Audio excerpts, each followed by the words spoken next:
شہزادی، پریاں اور چڑیل۔ ایک دفعہ کا ذکر ہے کہ ایک دور دراز مملکت میں ایزابیلا نام کی ایک خوبصورت شہزادی رہتی تھی۔ وہ بادشاہ اور ملکہ کے ساتھ ایک عظیم الشان قلعے میں رہتی تھی۔ ایزابیلا ایک مہربان اور شریف شہزادی تھی، لیکن بہت سی نعمتوں اور آسائشوں کے باوجود وہ تنہا تھی، کیونکہ اس کے پاس کھیلنے کے لیے اس کی عمر کا کوئی دوست نہیں تھا۔ ایک دن قلعہ کے قریب جنگل میں گھومتے ہوئے اسے ایک چھوٹی سی جھونپڑی نظر آئی۔ اندر اسے 3 چھوٹی پریاں ملی۔ ہر ایک پری پھول سے چھوٹی تھی۔ پریوں نے خوشی سے ایزابیلا کا استقبال کیا اور جلد ہی وہ بہترین دوست بن گئیں۔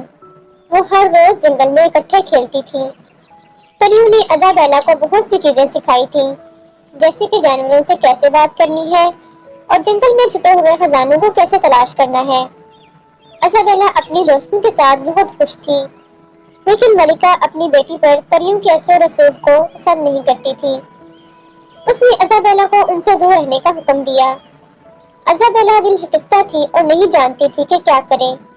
وہ اپنی دوستوں کو بہت یاد کرتی تھی اور انہیں دوبارہ دیکھنے کی خواہش رکھتی تھی۔ ایک رات جب پورا چاند آسمان پر بلند تھا، ایزابیلا محل سے باہر نکلی اور کاٹیج کی طرف چلی گئی۔ پریاں اسے دیکھ کر بہت خوش ہوئیں اور خوشی سے اس کا استقبال کیا۔ جب وہ ایک ساتھ کھیل رہی تھی تو جنگل میں رہنے والی ایک شریر چڑیل نے انہیں دیکھا اور غصے میں آ گئی۔ وہ ہمیشہ سے پریوں کو پکڑنا چاہتی تھی، لیکن وہ جانتی تھی کہ وہ شہزادی کے ساتھ ایسا نہیں کر سکتی۔ چڑیل نے ایک منصوبہ بنایا۔ اس نے اپنے جادو کا استعمال کرتے ہوئے ایک خوبصورت پھول تیار کیا جو پریوں کو اپنے جال میں پھنسائے گا۔ اور جب پریاں پھول لینے آئیں تو چڑیل نے انہیں پکڑ کر پنجرے میں ڈال دیا۔ جب ایزابیلا کو اس بات کا علم ہوا تو وہ بہت پریشان اور اداس ہو گئی۔ وہ جانتی تھی کہ پریاں اس کی حقیقی دوست ہیں اور اسے انہیں بچانا ہے۔ ایزابیلا نے بہت دیر تک سوچا اور آخر کار ایک منصوبہ بنا لیا۔ وہ بھکارن کے بیس میں چڑیل کے گھر گئی اور چڑیل کو باتوں میں لگا کر اسے نصیحت کرنے لگی کہ پریوں کو جانے دو، ورنہ ان کی موجودگی سے تمہارا جادو کسی کام کا نہ رہے گا۔ چڑیل نے ہنستے ہوئے کہا، یہ ناممکن ہے، لیکن پھر اسے ایک لمحے کو خیال آیا کہ یہ پریاں میرے کسی کام کی نہیں، لیکن اگر واقعی میرا جادو کسی کام کا نہ رہا تو میں تباہ و برباد ہو جاؤں گی۔ پھر بھی چڑیل اتنی آسانی سے پریوں کو چھوڑنے والی نہ تھی۔ چڑیل نے ایزابیلا سے کہا، اگر تم میرے نام کا اندازہ لگا سکتی ہو تو میں انہیں جانے دوں گی۔